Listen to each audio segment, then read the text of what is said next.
Case number 16,302 Tukaram Rao साहब मराठे बनाम राज्य सरकार।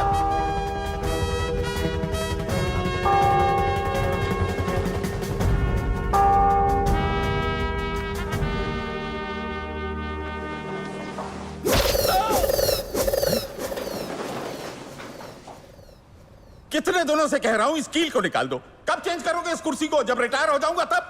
बेवकूफ।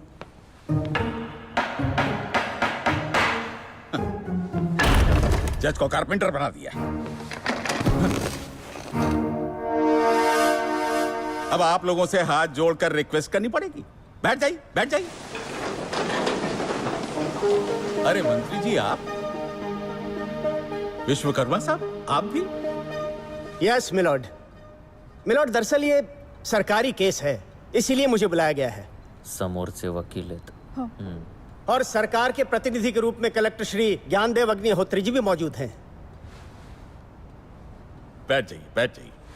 जब आप लोग आए हैं तो केस भी बहुत मजबूत ही होगा और सामने वाला वकील भी उतना ही मजबूत होगा।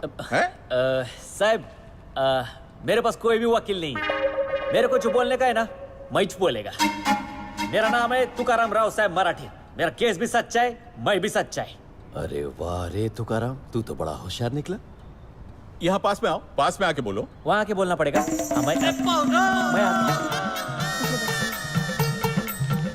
अरे बस बस ना, मैं देता है काय को उठता है। ठीक है, ठीक है। तुकाराम, हाँ साहब। तुमको मालूम है यहाँ कानून की जबान चलती है? साहब मेरी जबान भी बहुत चलती है। हाँ, बहुत चलती है। मेरे को किसी का जबान लेने का जरूरत ही नहीं है। अच्छा ठीक है, ठीक है, ठीक है। वहां जाकर खड़े हो जाओ। वापस वहाँ जाने का है? वहाँ था तो आपने यहाँ बुला ले, यहाँ से वापस वहाँ भेज रहे साहब। सरकारी वकील के सामने खड़े होकर बोलो। इधर और हिलाओ जबान। यहाँ खड़े हो, यहाँ। बस बस बस। मिलॉर्ड, दरअसल ये केस इन्होंने 2 साल पहले दर्ज किया था। इनका कहना है कि आगरा के पास इनकी कोई जमीन है जिसको इनके दादा से किसी ने छीन ली। दादा से नहीं, दादा से नहीं, मेरे दादा के परदादा के परदादा के दादा से साहब। हाँ भैया, हाँ भैया, हाँ।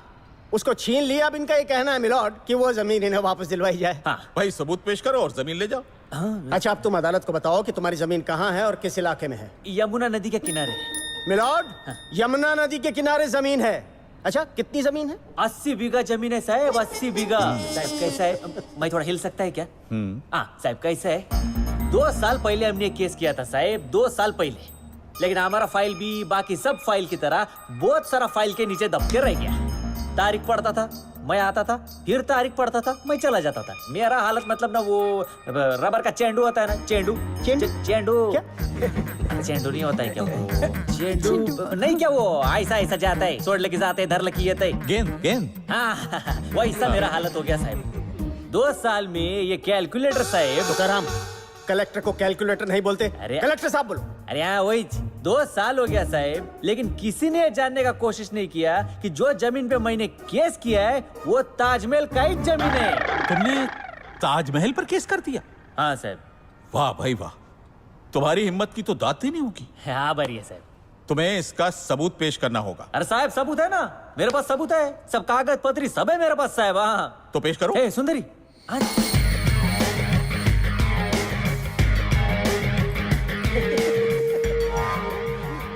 मिलॉर्ड, ये तो ऐसे कह रहा है जैसे खुद शहंशाह बाबर ने वो जमीन इसके पुश्तों के नाम की थी। क्या है? बाबर नहीं रे, बाबर बाबा, उसका मुल्गा बेटा, उसका बेटा बादशाह हुमायून। बादशाह हुमायून ने लिख के दिया अच्छा? है, उसका सबूत है ये। हाँ ये सबूत है मिलॉर्ड उसका, ये देखो। हाँ ये सबूत। तुम्हें बस बकता है ना, बस। ठीक है, ठीक है, ठीक है। हाँ संभाल के जरा। अरे भाई, इसे पढ़ने के लिए तो हुमायूं को ऊपर से बुलाना पड़ेगा। वो फारसी में लिखा है ना। ओ फारसी में। क्या लिखा है इसमें? यही कि जमीन हमारा है। हाँ, वो बादशाह हुमायूं ने 1539 में लिख के दिया है। वो देखो ना, उनका हस्ताक्षर नीचे, नीचे मोहर भी है। उधर नीचे देखो, उधर देखो ना, उनका हस्ताक्षर। साहब समझ गए, तुम पीछे चलो। समझा रहा था खाली। तुकाराम, हुमायूं ने तुम्हारे परदादा को वो जमीन लिख कर दी थी, ठीक? वकील साहब, एक बात समझ में नहीं आई। आप जरा सोचिए, हुमायूं जो है आगरा से निकला, वो महाराष्ट्र पहुंच गया। महाराष्ट्र पहुंचने के बाद उसने एक छोटे से गांव में जाकर के इसके मराठा परिवार को ढूंढा और उससे कहा, भैया तुम कहां थे, ये लो, ये जमीन के दस्तावेज मैंने आपके नाम कर दिए हैं, मुझ पर मेहरबानी करो नहीं तो मुझे भारत छोड़ना पड़ेगा, प्लीज प्लीज तुकाराम। है अरे तभी अपने देश में अंग्रेजी नहीं था साहब, वो प्लीज कैसे बोलेगा? इस करेक्ट। उसने बोला कृपा करके रख लो। ए तुकाराम, तुम कोर्ट को बेवकूफ मत बनाओ, सच सच बताओ दस्तावेज तुमको कहां से मिले? बाहर मिलता है 20 रुपए किलो में, तुमको नहीं मिला क्या? मिलॉर्ड देखिए। बात करता है साहेब, वो हुमायूं बादशाह है ना, वो महाराष्ट्र और कर्नाटक की सीमा पे शिकार करने आए थे, जहाँ अचानक उनका तबीयत बहुत खराब हो गया ना, ऐसा पर सकड़ लगा उनको। क्या हो गया, बुखार हो गया? अरे बुखार नहीं, संडास। ऐसा संडास के पल पल पल पल पल पल पल पल बस। इतने हकीम आए, इतने वैद्य आए, पर ठीक ही नहीं हो रहे थे। हाँ, फिर मेरे दादा के परदादा के परदादा के दादा वहां पहुंचे और उन्होंने बादशाह हुमायूं को औषध की एक पुड़ी में ठीक कर दिया, एक पुड़िया औषध की ठीक कर दिया। बादशाह हुमायूं खुश हो गए और खुश होकर बोले, बोलो बोलो तुमको इनाम में क्या मांगता है, बोलो। हाँ, और तुम्हारे परदादा ने इनाम में ताजमहल मांग लिया है ना? मेल्याला समजतच नाही। ये काला कोट भाड़े का है क्या? क्यों? हुमायूं बादशाह के टाइम में ताजमहल था ही नहीं। हाँ, या इस करेक्ट। वकील साहब, आप इतिहास भूल गए। मिलॉर्ड, मुझे सब मालूम है, मैं तो इसे आजमा रहा था, लेकिन एक बात समझ में नहीं आई मिलॉर्ड कि वो जमीन इसकी कैसे हो गई? अरे मैं वही बता रहा है, बादशाह हुमायूं ने मेरे दादा के परदादा के परदादा के दादा को... एक मिनट, ये तुम परदादा परदादा को भूल जाओ और सिर्फ दादा पे रहो, दादा। साहब। मिलॉर्ड। हाँ तुकाराम, तुम बाकी सारे दादाओं को भूल जाओ, परदादा को याद रखो बस। हाँ, तो साहब, बादशाह हुमायूं ने मेरे परदादा को क्या बोला कि तुम हमारे राजकीय वैद्य बन जाओ। राजा अभी दादा को आ गया टेंशन, आली का पंचायत। अभी बादशाह ने बोला है तो बात तो माननी पड़ेगी, ये इनकार नहीं कर सकते, है कि नहीं? तो दादा ने साहब को क्या बोला कि बादशाह देखो, मैं एक किसान आदमी है, मैं शेतकरी आदमी है, तो मेरे को खेती तो करना ही पड़ेगा ना, तो मेरे को थोड़ा सा जमीन किधर दे दो खेती का वास्ते।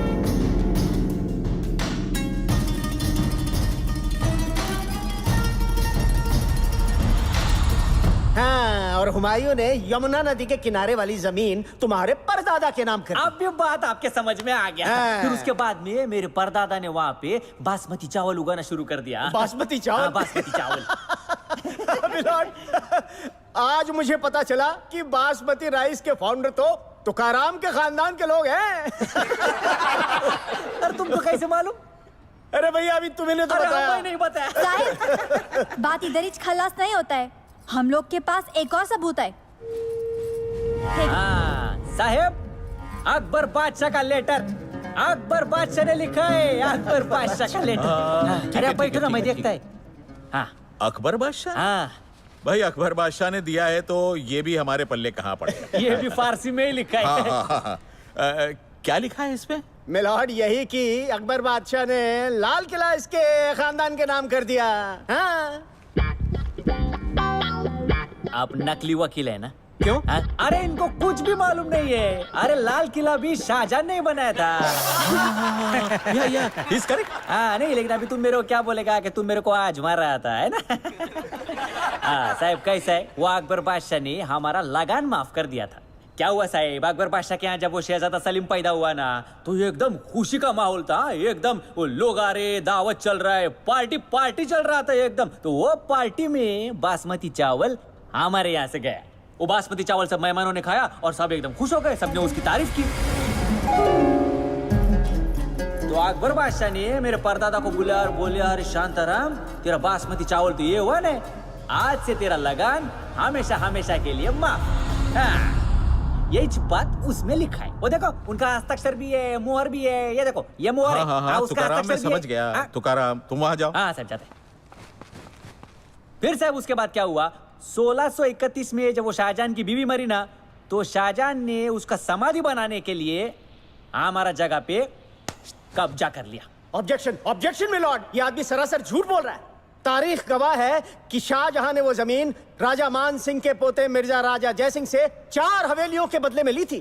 अरे साहब, वो अकबर बादशाह ने 1600 में वो जमीन मान सिंह को दी, लेकिन उसका पहले 1539 में बादशाह हुमायूं ने मेरे परदादा को दी। तो जमीन पहला किसका हुआ, मानसिंह का क्या हमारा? हमारा? अरे आपका नहीं, हमारा। मेरा मतलब आगे बोलो। हाँ, अरे वो शाहजहां ने तो मेरा परदादा से बात पर नहीं किया। मेरे परदादा को तो जमीन देने का नहीं था, पर शाहजहां ने मानसिंह का जो पोता है मिर्जा जय सिंह, उसको सामने करके ये पूरा जमीन उसका है ऐसा दिखा के छीन लिया। अरे साहब, आज का टाइम में कैसा है, जमीन के वास्ते धांधली होता है ना, वो टाइम पे भी वैसा ही था। ये मेरा परदादा का जमीन छीनने के लिए वो शहनशाह और वो राजा दोनों एक हो गया। आजकल कैसा ये बिल्डर और भाई लोग दोनों एक साथ आता है, वैसे ही वो शहनशाह वो टाइम का बिल्डर और वो राजा वो टाइम का भाई चमायला।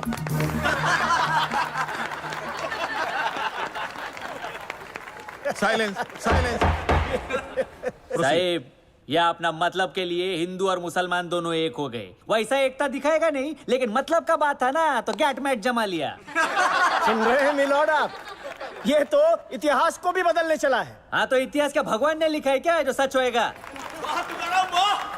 भगवान ने लिखा है क्या? इंसान ने लिखा है ना। ये शहनशाह राजा ये लोग ने जैसा लिखवाया वैसा लिखा, और आज उन तक वही चलता आ रहा है। आहो काय हे पण साहेब, लॉर्ड माउंटन बैटन का चिट्ठी, माउंटन बैटन का चिट्ठी है। अरे बसा बसा, माहिती आता ना काय को उठता है बार बार। हाँ, ये अंग्रेजी में। हाँ, ये अंग्रेजी लॉर्ड में है। माउंटन बैटन की चिट्ठी है साहब। क्या हुआ था, जब ये अंग्रेज लोग अपना देश छोड़ के जा रहा था ना, तभी मेरा दादाजी जाके उनको मिला था। पूरा स्टोरी सुना है साहब, तभी लॉर्ड माउंटन बैटन ने उनको एक चिट्ठी दिया था। अच्छा तुकाराम, तुम्हारे वो परदादा गांधी जी से नहीं मिले? मिला ना, मिला उसको पण, सबूत पण है, ये देखो। ध्यान आता है।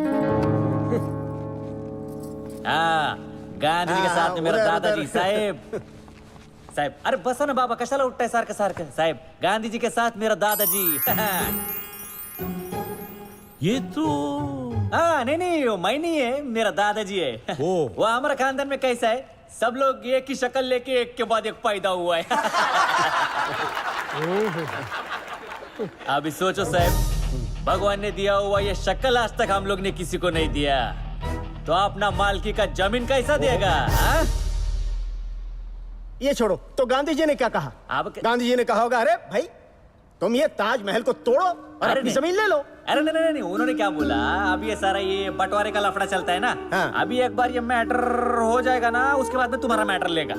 लेकिन किसी ना समझ ने उनको गोली मार दी। तो हाँ। तुकाराम, तुम्हें क्या लगता है, ये ताजमहल जो है अब तुम्हें दे देना चाहिए, है ना?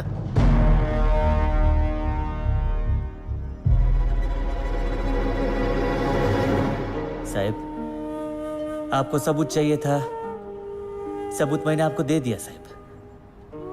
और कानून में लिखा है ना साहब कि किसी ने अगर दूसरे का जमीन पे जबरदस्ती कब्जा कर लिया तो उसको जेल में डालेंगे साहब। और सबूत देखने के बाद वो जमीन जिसका भी है उसको वापस दे देंगे, ऐसा लिखा है ना साहब। बाकी फैसला आपके हाथ में।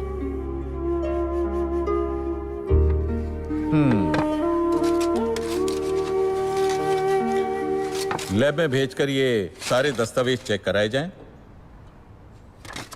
तब तक के लिए ये अदालत मुलतवी की जाती है।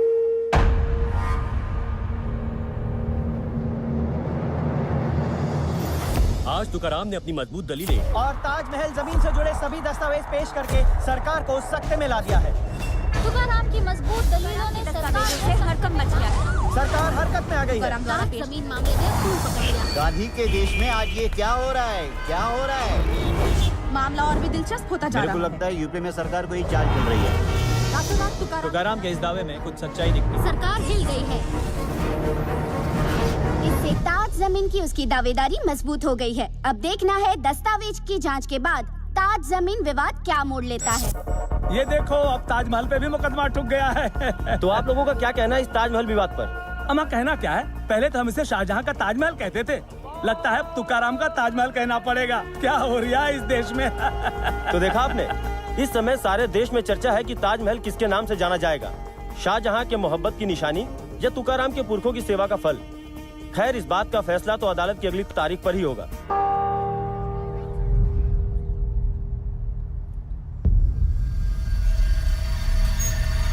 मिलॉर्ड, अब मैं आपके सामने ऐसे डॉक्यूमेंट्स पेश करने जा रहा हूं जिससे ये केस पानी की तरह से साफ हो जाएगा और ये साबित हो जाएगा कि तुकाराम का ये दावा दरअसल एक साजिश है, जालसाजी है।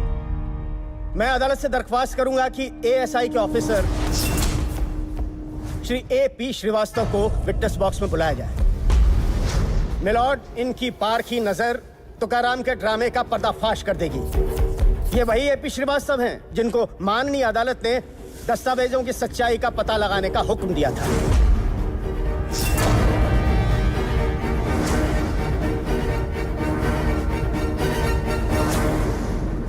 हाँ, तो श्रीवास्तव जी, आप अदालत को बताइए कि इस आदमी ने जो डॉक्यूमेंट्स पेश किए हैं, जो भी सबूत अदालत के सामने रखे हैं, उनमें कितनी सच्चाई है?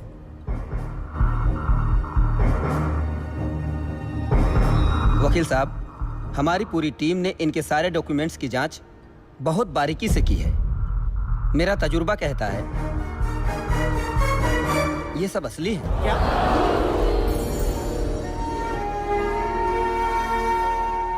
ये आप क्या कह रहे हैं? साहब, देखिए श्रीवास्तव जी, आप ये बात किसी दबाव में आकर तो नहीं कह रहे? वकील साहब, अब कौन दबाएगा मुझे? मेरी उम्र भी नहीं रही है और फिर मेरे पास दबाने को बचा क्या है? लेकिन ये ऐसा कैसे हो सकता है? आप इतना यकीन से कैसे कह सकते हैं ये डॉक्यूमेंट्स एकदम असली हैं? मिलॉर्ड, पूरी जांच रिपोर्ट इसी फाइल में है।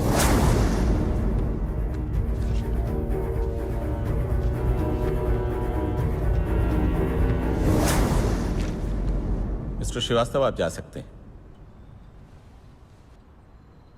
इसके पहले कि अदालत कोई फैसला सुनाए, आप लोग इस केस के बारे में और कुछ कहना चाहते हैं? साहब, मेरा सबूत असली है, इसका रिपोर्ट आपका सामने है। आप फैसला पास कर दो ना, मैं जाके अपना जमीन ले लेता है। तुकाराम, अभी फैसला नहीं हुआ है। अदालत ये आर्कियोलॉजी डिपार्टमेंट की रिपोर्ट पढ़ेगी, मशवरा करेगी, उसके बाद फैसला होगा। ठीक है साहब, मैं आपका बात मानता है। आप कभी गलत नहीं बोलेगा साहब। मेरे को खाली एक ही बात बोलने का है। मैं मानता है कि अभी वो ताजमहल का जो जमीन है वो पूरी तरह से मेरा हुआ नहीं है। मैं मानता है अभी उस पर केस चलता है, फैसला सुनाने का बाकी है। तो कायदे से अभी वो जमीन पूरी तरह से सरकार का भी नहीं है सर। तो जब तक ये केस का पूरी तरह से फैसला नहीं हो जाता है, तभी तक ताजमहल बंद रखने का ऐसा मैं विनती करता है। मिलॉर्ड, मिलॉर्ड, ये इंसान ताजमहल पर स्टे मांग रहा है। मांगता है साहब, मांगता है। वो जो स्टे है वो मैं मांगता है। काय को मालूम है साहब, अगर ऐसा नहीं किया ना तो ये सरकारी वकील, इनका सरकार अगले 5-10 साल तक मेरे को ऐसा ही गोल गोल घुमाता रहेगा और इस केस का कभी फैसला होएगा ही नहीं। भाई गरीब आदमी है साहब, हमारे लिए आप ही सब कुछ है। आपका फैसला भगवान का फैसला है। आज अगर आपने हमारे साथ नाइंसाफी किया ना साहब, तो ये भगवान पे से, अच्छाई पे से, कानून पे से विश्वास ही उड़ जाएगा हमारा। बस मैं इतना ही बोलता है साहब। मिलॉर्ड, मेरी अदालत से दरख्वास्त है कि कोई भी फैसला करने से पहले इस बात का जरूर ध्यान रखा जाए कि ताजमहल हमारे देश की धरोहर है। मिलॉर्ड, बस मुझे इतना ही कहना है।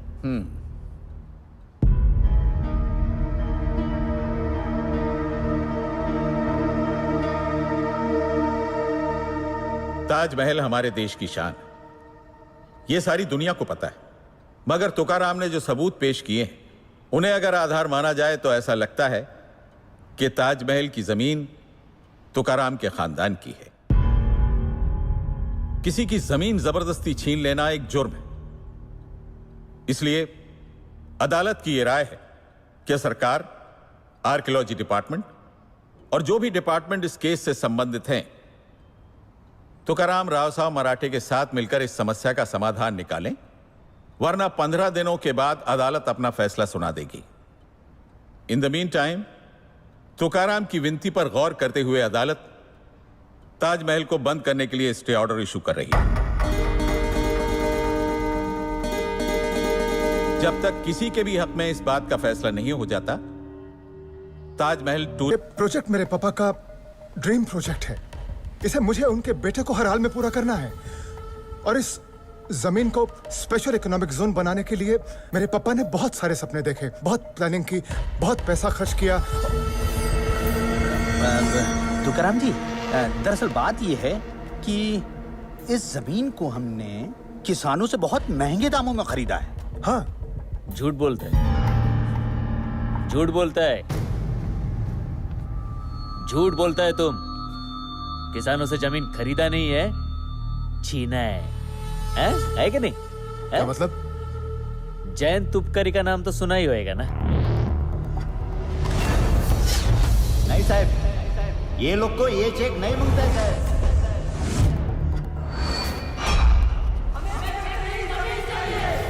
हम लोग विकास के वास्ते अपनी जमीन का थोड़ा थोड़ा हिस्सा देने को राजी हुआ, पर तुम लोग 500 बीघा से 500 एकड़ जमीन पर कब्जा करायला बगता है। पर साहब, ऐसे तो हम लोग बेघर बार और बेरोजगार हो जाएंगे साहब। पर पैसे तो दे रहे हैं ना तुझे। साहब, आप अपनी माँ को कितने में बेचेगा साहब? क्या तेरी तो क्या गुस्सा आ रहा है ना? ए आता माझी कॉलर सोड, नहीं तो इन लोगों को तुम्हारे गिरेबान तक पहुंचने में जास्ती टाइम नहीं लगेगा। छोड़ो हसन अली, छोड़ो छोड़ो छोड़ो। अच्छा होगा साहब, अभी आप लोग इधर से जाओ, वरना ये गांव वालों का गुस्सा तुम जानते हो ना साहब। माझा मरद काय बोलला? समझ में नहीं आया क्या? अब जाओ इधर से, जाओ कहती हूँ ना, जाओ। अच्छा ठीक है, जैसी आप लोगों की मर्जी। चलो हसन अली।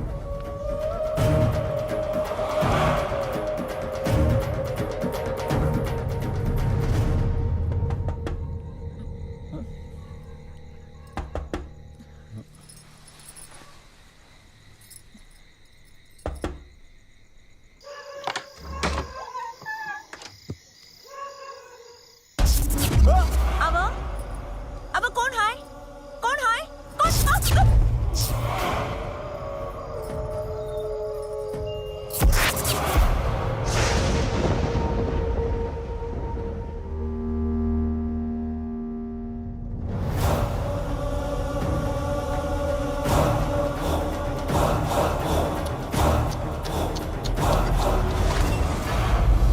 तुम लोगों ने स्पेशल इकोनॉमिक जोन का फायदा उठा के किसानों का जमीन को हथिया लिया है ना?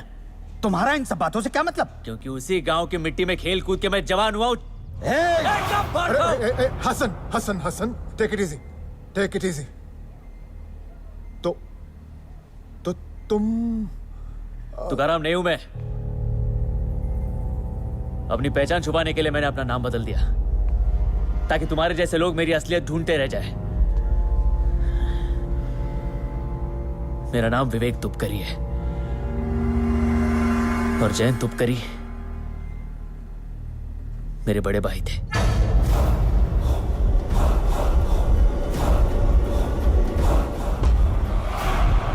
मेरे भाई ने मेहनत करके खेत जोत के मुझे पढ़ाया, लिखाया, बड़ा बनाया, एक वकील बनाया। आज मैं हिंदुस्तान में नहीं, लंदन में अपने वकालत की प्रैक्टिस करता हूं। पर साला लानत है ऐसी प्रैक्टिस पे जो अपने भाई और भाभी को इंसाफ नहीं दिला सकती। जब मुझे भाई और भाभी के बारे में पता चला तो मैं गांव पहुंचा।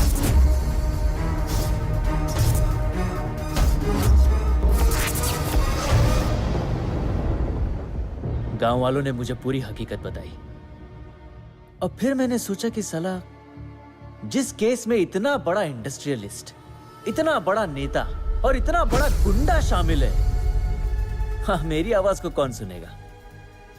2 मिनट में तुम लोग मेरी आवाज दबा देते। इसलिए मैंने ऐसी आवाज लगाई कि जिसकी गूंज ने सिर्फ हमारे देश को नहीं बल्कि पूरी दुनिया को हिला के रख दिया। और वो आवाज थी ताजमहल की। 2 साल से तैयारी कर रहा था मैं, और इस मिशन में रिया हर कदम पर मेरे साथ थी। रिया सुनंदा बीवी नहीं है, मेरी गर्लफ्रेंड है और एक कंप्यूटर एक्सपर्ट। हमने हर जगह से इंफॉर्मेशन निकाली, म्यूजियम्स, लाइब्रेरीज, इंटरनेट, किसी सोर्स को नहीं छोड़ा।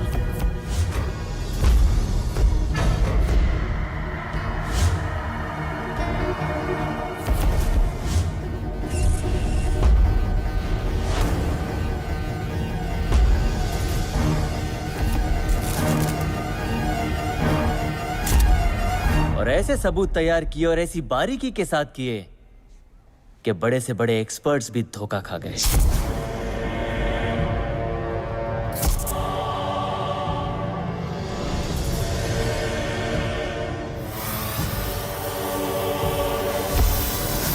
सबूत है ना, कागज पत्री सब है मेरे पास साहब।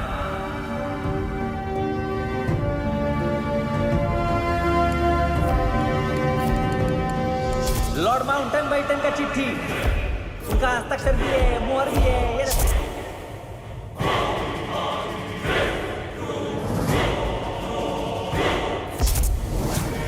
अकबर बादशाह का लेटर, अकबर बादशाह गांधी जी के साथ ही मेरा दादाजी। वकील साहब, ये सब असली है। मेरे भाई और भाभी को तो मैं इंसाफ दिला नहीं सका, पर मैंने कसम खाई है कि भले मेरी जान क्यों न चली जाए, लेकिन इन किसानों को मैं इंसाफ जरूर दिलाऊंगा। तुझे वो जमीन किसानों के लिए वापस चाहिए? हाँ, और आज अगर मेरा यह आंदोलन कामयाब हो गया ना, तो हमारे देश के हर किसान में लड़ने की हिम्मत पैदा होगी। और फिर तुम जैसे छिछोरों को ऐसी हरकत करने से पहले 1000 बार सोचना पड़ेगा। अबे तेरा आंदोलन तो तब सफल होगा ना जब तू यहाँ से जिंदा बाहर जाएगा। तू क्या करेगा साले? मारेगा मुझे? मारेगा साले? हाँ, मुझे मार के यहाँ से निकलेगा कैसे? ओए, जैसे तेरे भैया भाभी को लटका कर निकल गए थे ना, अब तेरा भी वही यश होगा। आज तेरी आवाज ही बंद कर दूंगा मैं। अभी तेरी आवाज जल्दी करो। दरवाजा खोलो। जमीन के लिए आवाज निकल रही है। दरवाजा खोलो। तेरे भैया भाभी के पास तुझे भेजता हूं मैं। हम लोग बात कर रहे हैं। दरवाजा खोलिए, हम एसएसपी पीपे के सिंह बोल रहे हैं। ले जमीन ले ले डोंट ब्रेक द रूल्स। ले हॉस्पिटल है ये, दरवाजा यहाँ पर, शोर मत कीजिए। चलो चलो चलो। अरे दरवाजा क्यों नहीं खोल रहे थे भाई? अरे कितना शोर है बाहर, मरीज की तबीयत खराब हो गई है। डॉक्टर को बुलाइए, डॉक्टर को बुलाइए, इमरजेंसी। डॉक्टर, आप ठीक है ना? वीरानी साहब, अब क्या करें? हसन, तुमको पहले ही समझाया था, उसे कमजोर मत समझना। तो मैं क्या करूं? आप कुछ मत करिए, अब जो करना है हम करेंगे। जमीन अभी और एक बात और, मिली कहाँ है? अरे हसन हसन हसन, ये प्रोजेक्ट मेरे पापा का ड्रीम प्रोजेक्ट है। इसे मुझे उनके बेटे को हर हाल में पूरा करना है। जैसे तेरे भैया भाभी को लटका कर निकल गए थे ना, तुझे वो जमीन किसानों के लिए वापस चाहिए? हाँ। आज तेरी आवाज ही बंद कर दूंगा मैं। अभी तेरी आवाज निकल रही है ना बहुत, हैं? जमीन के लिए आवाज निकल रही है ना। ले अभी हाँ, तेरे भैया भाभी के पास ले जमीन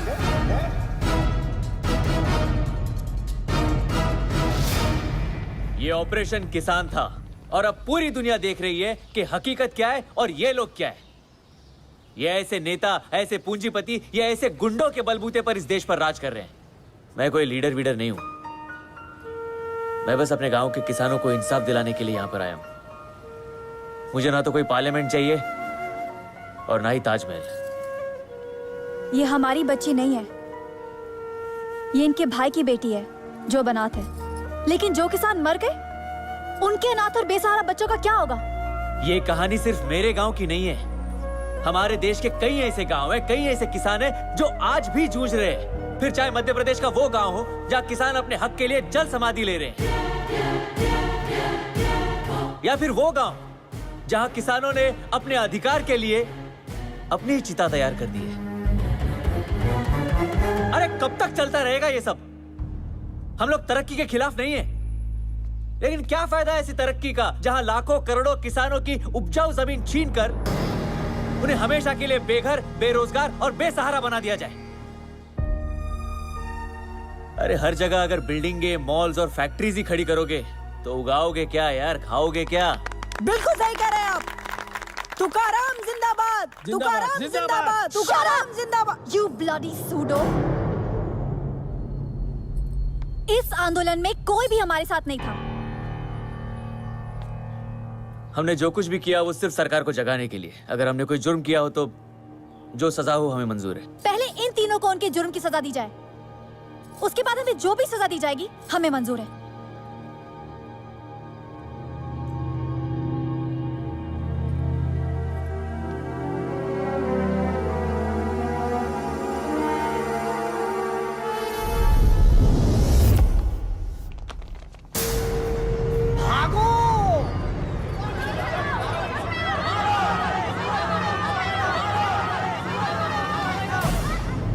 ऑपोजिशन के दबाव से आदित्य वीरानी की जमीन की डील कैंसिल कर दी गई है। बबन राव शिंदे को 10 साल के लिए पार्टी से निलंबित किया गया और हसन अली के खिलाफ अरेस्ट वारंट जारी किया गया। लेकिन विवेक तुपकरी उर्फ तुकाराम और रिया उर्फ सुनंदा को कोर्ट ने अगले आदेश तक देश न छोड़ने की हिदायत दी है।